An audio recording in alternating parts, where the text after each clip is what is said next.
Hello, workaholics. Hello, amazing listeners of the Becoming You podcast.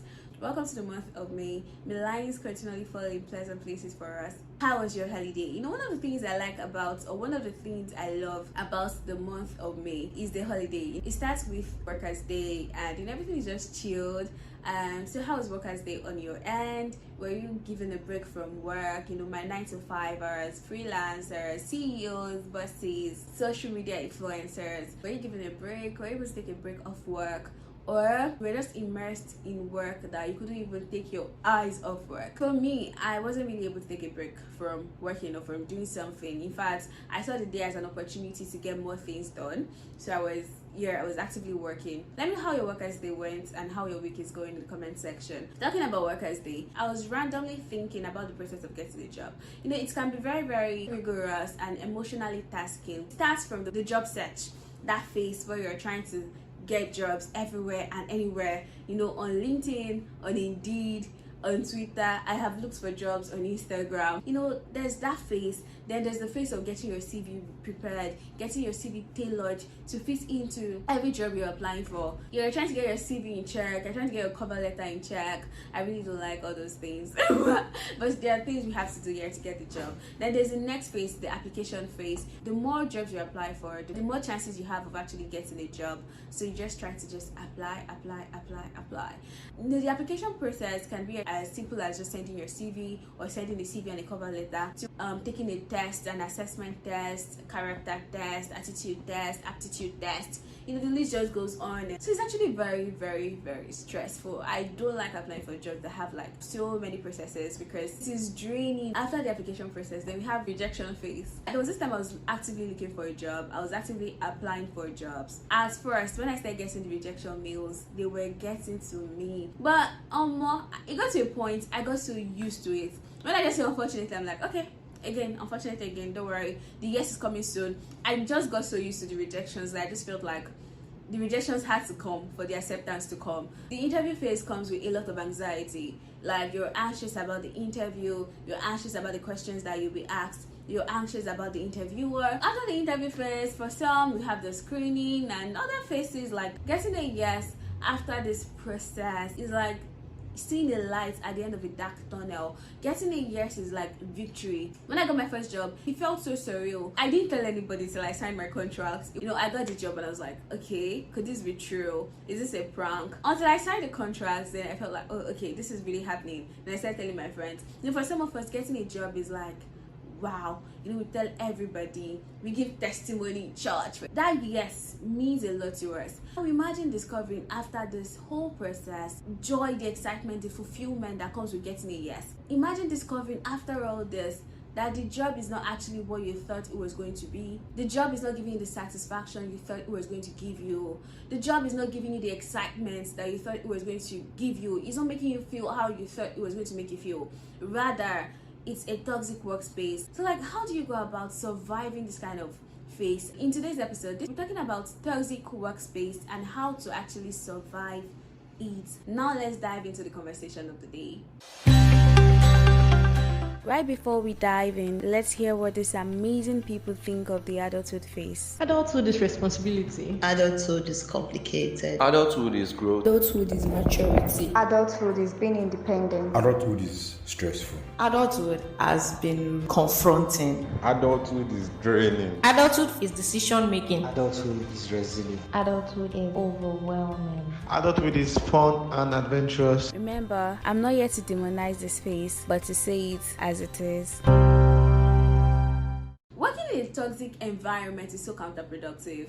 It's so frustrating because you're trying to get things done and your efforts are not even being noticed, they're not even being seen. You're trying to do things and all you get in return is somebody disregarding your work, disregarding your competency, reminding you of how your job is a favor and not something you worked hard to get. Working in a toxic environment is not good for anybody. It's not good for you as an employee, it's not good for your company because you won't even be able to put your all into it. The toxicity of workspace comes in different forms and different levels. To state a few, firstly, is a toxic workspace is that space where your efforts are not seen, are not recognized, and you're not appreciated. I am a very passionate individual. When I got my first job, I was so excited. I loved the job. In fact, the company's vision, the company's mission, the company's goals, they became mine, because I felt like the company's win is my win. The company's losses, I could also count them as my losses too, because in a way they will affect me, they will affect the productivity of a team. So I was really passionate about the job. I carried the job on my head like this. I used to work on weekends. I used to work overtime. Like, I really did love the job. I was just trying to do everything to make sure like things were going smoothly. I was trying to do everything to make sure things were going fine. Then I noticed that the fire started burning low when I wasn't getting any form of recognition and I wasn't getting appreciated in any way. Yes, nobody sent me, but a little, oh, you got this done, well done, thank you, would do. But I wasn't getting that. There was no Christmas bonus, there was no Christmas package, there was no, because it was actually a remote job, so we can't even do hangouts, okay? But like package, bonus, there was nothing. There was no incentive to keep the fire burning. There was nothing to keep me gingered. Gradually this fire started to burn low and I stopped working weekends. I removed that one first. Secondly, I stopped working extra time. I stopped immediately. It's 5, I sign out, and that's it. Then gradually I started looking forward to signing out from work because I got tired. Like, I was just looking forward to just leaving the job, and that was a point where I was like, okay, I think I've had it up to here. I do not like this job in any way, and yeah, I wasn't passionate about it anymore. Then working in a space where you don't feel appreciated, when you don't feel recognized, is actually a toxic space, because it would affect your productivity, it would affect your dedication as a person. Also, a toxic workspace is that space that can be characterized with a lack of communication. Nobody's talking to anybody.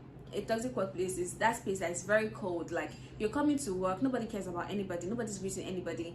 Just get your work done and leave the office. Get your work done and go home. That is a very, very toxic environment. Contrary to like most people I know, most of my friends that have worked in a remote environment, I actually like stand-ups. I love stand-up meetings because it makes me feel connected to the team. We don't get to see each other. We're not in the same place. We're not in the same geographical location. We're not in the same environment at the same time. During the day, I'm trying to work. I'm trying to be very productive because I want to have something to say. I want to have something to say at stand-up. I look forward to getting updates from my bosses at stand-ups. I look forward to getting updates from my colleagues at stand-ups. Stand-up helps like the team feel connected. So going back to the company I was talking about here, my first working experience. We started as a team, with stand-up. We had daily stand-ups and everything. So some things happened internally, and the entire structure of the company had to change. The structure changed, the work culture changed. It wasn't communicated with me as an employee. So we had to scrap out stand-up meetings. My problem started from there, but okay, it was fine. Then the next thing, the managerial team started onboarding new members to the team without informing old members. So I signed up to work on a Monday morning, and I'm seeing somebody new signing up to work. I do not know this person. I wasn't introduced to the person. They were not introduced to me. From feeling like an integral part of the company, from feeling like an important part of the company, I started feeling like a side piece.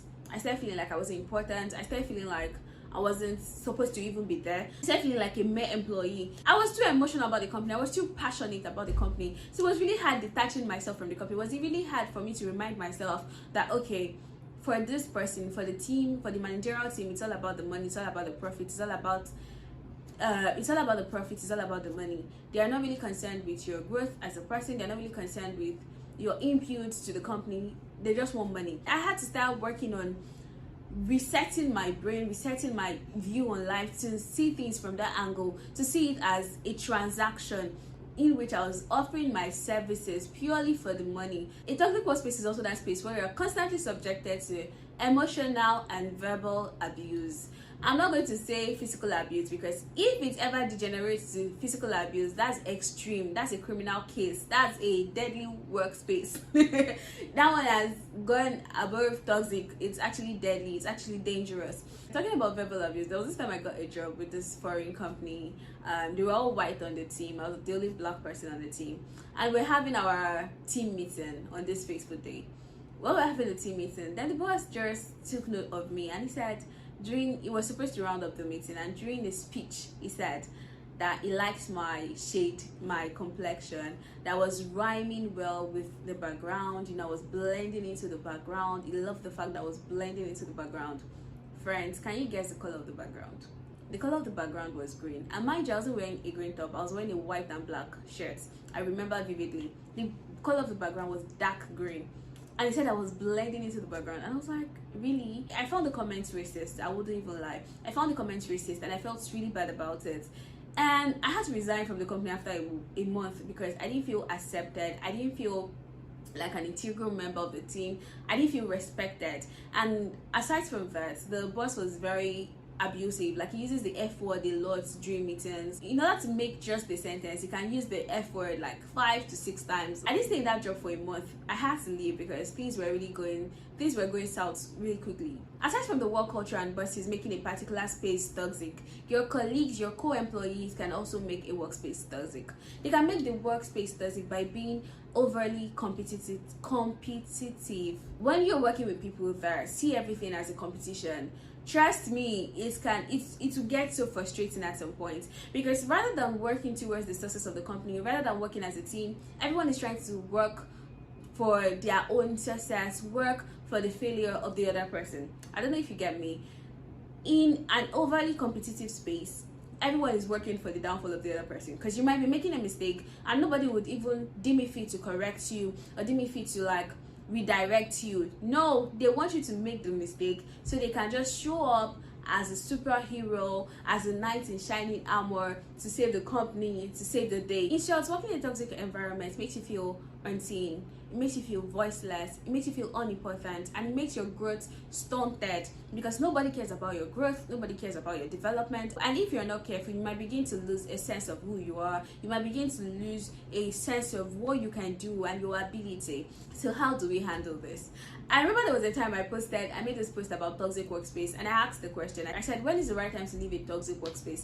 And to my surprise, I got a lot of DMs that day, even from people that had not been speaking to frequently. Got DMs of people ranting about how toxic their workspace is. You know, they don't know what to do, they don't know how to leave, they don't even know how to move on from it. So people too were quick to give me advice. Were like, oh, you know, when it's toxic, just leave. Just leave is the first advice that will come to anybody's mind when you're being told about the toxic space, be it workspace or relationship space or a toxic space in general. You just tell the victim to leave. But I want us to understand that leaving is not as easy as it sounds. Leaving is not as easy as it seems. How do you tell someone to just leave a company they prayed for? How do you tell someone to just leave a job they hoped for? How do you tell someone to just leave something that gave them renewed hope? Like, how do you leave a job you were once passionate about? How do you leave a job you were once in love with? It is very, very, very difficult. And most importantly, how do you leave a job that pays your bills? So firstly, in dealing with a toxic workspace, in trying to survive a toxic workspace, I think the first thing we have to do is identify the root cause of the toxicity. Is it coming from the management? Is it coming from the work culture? Is it coming from the employees? Yeah, if it's coming from the employees, depending on the dynamics, it can actually be managed. How do you manage this? Stay away from office politics. Stay away from office politics. Try to just do your work diligently. Do what you have to do. Go home. You don't have to make unnecessary friends, and you should stay away from having cliques, because you can be dragged into office politics unconsciously, or you can be dragged into office politics unknowingly by just being a member of a particular clique. So yeah, stay away from cliques, stay away from having cliques at work. Just be that person, that person that comes into the office, says hi to everybody, and you know, just get your work done. You might feel nobody is noticing you, but you know what they say about diligent person? A man who is diligent in his work will stand before kings. Do what you have to do, but do it diligently. But just try. Don't over familiarize yourself with people. Have clear boundaries. Don't gossip. When they are gossiping about people, you know, let your contribution be minimal. You don't have to talk. Let your contribution be minimal, so you don't get to say things you're not supposed to say, or get to join a side of the fight you're not supposed to join. And you can be that change you want to see. If the space is so toxic, you can try to do things differently, and with the hope that people would see you and learn from you and want to be like you. But this doesn't always happen. This is not always the case, because it would most likely overpower you. You have more toxic people than like the good person.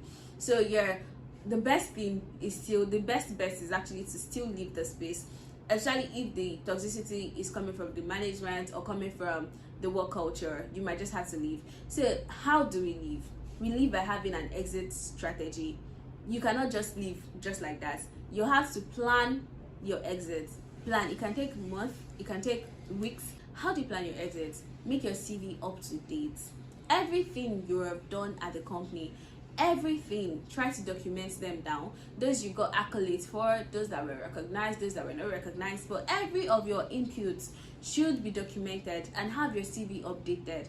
Aside from having your CV updated, you might want to update your skill set. Because getting into the labor market after leaving a job is a lot, because you just notice that, especially a job that never cared about your growth, you just notice you're still where you were before getting the job, and everybody has moved past where you are. Yeah, so you have to just update your skill sets, start taking courses on the side, drop money, save some money, take courses, update your skill set, so you have a chance at the labor market to actually hustle for a space, to get a job. And review your company's contract. Some contracts will put it there that you need to give them 2 weeks notice before leaving the job, some 3 weeks, some a month. Knowing what is required of you would help you in informing the new job you're trying to interview for. You're able to tell them during the interview that, oh, okay, you need 2 weeks notice period, you need a month notice period. It just helps you to do everything the right way. And please, while you're trying to transition, do not switch off emotionally from your previous job. Try to still do it radiantly. Try to still get things done diligently till your last day. Be that diligent worker till your last day. Be that diligent person. I think you should even enjoy the process more. Now that you are doing it with a consciousness that your time or your days at the toxic space are actually numbered. So try to do it with joy, try to do it with excitement. Just let them be wondering, why you are happy. Let them be wondering what's making you excited. You have to prioritize having a healthy work-life balance for you to transition. Let work drama be work drama. Let your personal life be your personal life. Don't transfer your work aggression, your work drama, frustration into your personal life.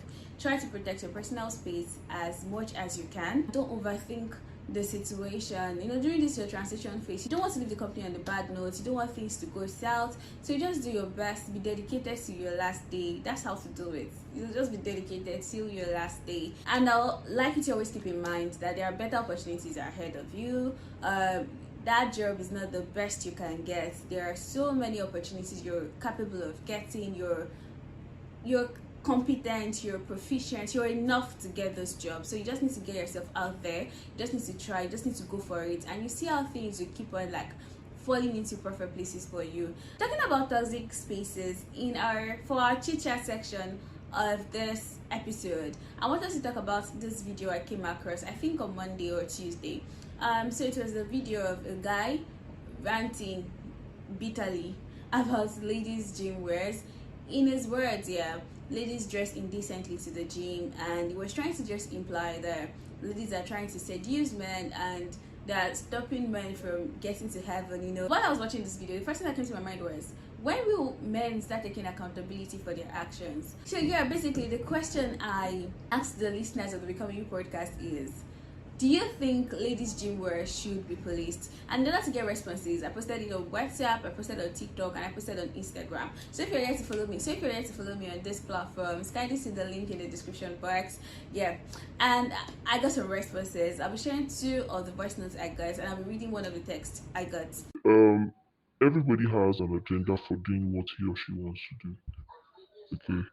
And I really understand, because I go to the gym also every day, right? And I understand when ladies are going to the gym and then they put on. See, the truth of the matter is, half of the ladies, you have 10 ladies walking in on a straight line going to the gym.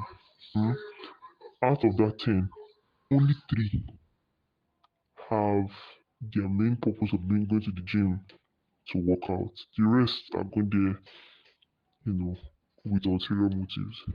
But then again, you can't actually police what the women wear. You can't police it, because me myself, I like, on what I wear sometimes. I put on tights sometimes, right? And I like wearing tights. So you can't police what the women wear. I mean, we have seen a lot of gym videos where some of these bodybuilders, female bodybuilders, it's pants and bra that they wear to the gym. If you like, look, it's none of their business, right? It's just that everybody should just be disciplined, right? The woman should just wear what is appropriate. And now it is crazy because some some gym wears are actually designed, right, to fit the woman body. It's different from that of a man. Um, you can't police what women wear. I mean, there's one that you can't police what women wear. Best you can do is say, for example, for guys now, don't pull your shirt in the gym. Like I was working out in the gym before, and they say boys should not remove their shirts. Two gyms, one in yes, two of them. So aside that, you can't police what they wear. And it all boils down to everybody just being mature. Women should try just not just go to the gym for ulterior motives, and the men should you're coming to the gym, focus. So that focus on what why you are there. Stop looking at woman bum bum. But then again, can we all? It's not possible for everybody to be mature. That's a lie. Because everybody else, it's not possible for everybody. Men should just mind their business. Just focus on what you are there for. Focus on what you're there for. The women too, the same thing. And when you do that, whatever anybody puts on is going to be none of your business. So you can't police women. Same thing, you can't police men. So me, I don't think female gym wears should be policed. Why? I'm a female, obviously. I'm going to say it should not be. Because this same gym that people go to, some men are there, they will work out shirtless. So if men or people are saying that, obviously it will be men that will say that female gym wear should be policed. Then those ones, they should not even work out at all. Because why should they work out shirtless? If we could also work out shirtless now, if they can work out shirtless, then we should also be able to wear whatever we want. Someone messaged me. He's actually a guy, and he says, the guy is not serious. How about the men that work out shirtless without singlets? Do you hear women complaining about it? They actually look forward to it. Who said so? Then he said, you should look for a male only gym then. I actually second this. Every of our listener that has contributed to this topic actually gave very interesting takes and very interesting insights. Personally, I believe in decency and modesty. However, I would like us to know that decency and modesty are very subjective. What I find to be a decent outfit, to be a decent way of dressing, can come off as indecent to another person. I think it all depends on the moral standards we hold or the moral values we have. And our moral values are tied to our religious belief, or so many things like that. So it's actually very complicated. You cannot dictate what people should wear and what people should not wear because you're not comfortable with it. Additionally, I think men should stop making everything about them. Like, why would you think ladies are dressing the way they dress to the gym? Because of you, because they want to get your attention. When I used to go to the gym frequently, I loved wearing tight outfits to the gym because it makes me feel good. Like, that's why we have mirrors at the gym. I don't know if you've stopped to think about that. That's why we have mirrors. When you have mirrors, you get to see yourself, you get to just admire yourself, and it pushes you to do more. Seeing yourself, even if you have a bulgy stomach in a fitted dress and you're trying to flatten your stomach, when you see yourself in the mirror, you're just pushed, you're just energized to work out more. And that's why men too, fine, you guys don't wear very tight fitted outfits to the gym, but you wear armless. Why you wear armless? Yeah, because you don't want to sweat, one. And two, because people like seeing the shape of their arms. People don't wear shirts because they want to see their biceps, they want to see their packs, they want to see their chest. It just makes you feel good about yourself. So it's really not about the opposite sex most of the time. It's just about you. It's about you feeling good about yourself. It's about feeling sexy at the gym. It's about just trying to work out and it's about just trying to work out and you're working out, you're seeing the result of what you're doing. It's just something to make you, it's just like an incentive to keep doing it, to keep going to the gym, to keep visiting the gym, to endure the pain. So stop making it all about you as the opposite sex. So lastly, I think everyone visiting the gym should just focus on their workout routine. If you're 100% focused on your workout routine, you would not notice somebody that's trying to look sexy for themselves. You would focus on you, don't focus on them. Let's try to do things in moderation. Let's put every other person into consideration, but not at the detriment of ourselves. And let's try to just focus on ourselves at the gym. Do what you're there to do, work out. lose weight if you're there to lose weight, stay fit if you're there to stay fit. Just focus on you. Be more disciplined. Like, let all of us be more disciplined, and let's take responsibilities for our actions. If you're getting distracted, it's on you. Go to the gym with headphones, focus on you. And even having this conversation in the first place is actually a way of making the gym an uncomfortable place for women. I hope you know that, because I can imagine going to the gym or seeing somebody that goes to the gym with me complaining about these things online. Then I wouldn't be able to even do it. Affects me psychologically, because I'll be unable to do my routine normally, because I'm trying to squat and I'm thinking of the other person. Oh, what if they think I'm trying to seduce them? What if I'm not bending the right way? What if somebody's looking at me? Like, please, like, we fought so hard to be comfortable in public spaces. Don't make us feel uncomfortable. Just, these things are normal. Get used to it. Let me just put it that way. Get used to it. People wear tight things to the gym, and like one of our speakers said, or one of the contributors said, even bodybuilders wear bra and these very short pants or tights, because that they want to see the muscles. They want to see what they're working on. So yeah, that being said, that'll be all on today's episode. So if you've ever had to resign from a toxic job or a toxic work environment, let me know how you went about it. Yeah, let me know how you went about it in the comment section. You'll be helping a friend. And also feel free to contribute to this conversation, to this gym wear conversation. Feel free to drop your opinions. I love debates. Like, let's argue it out. Let me know if you have contrary opinion. Let me know what you think, and just engage. And if you're watching on YouTube, if you're watching for the first time, welcome. If you're watching on YouTube, kindly remember to subscribe and share and like. And if you're listening on Spotify, remember to follow. Wherever you're listening from, just remember to follow this channel, drop your reviews. Thank you so much. Till next episode. Bye-bye. Thanks for listening. Catch you on the next episode. Do not forget to live every moment and leave no room for regret. Remember to follow this channel so you get notification whenever I drop a new episode. Thank you. Bye.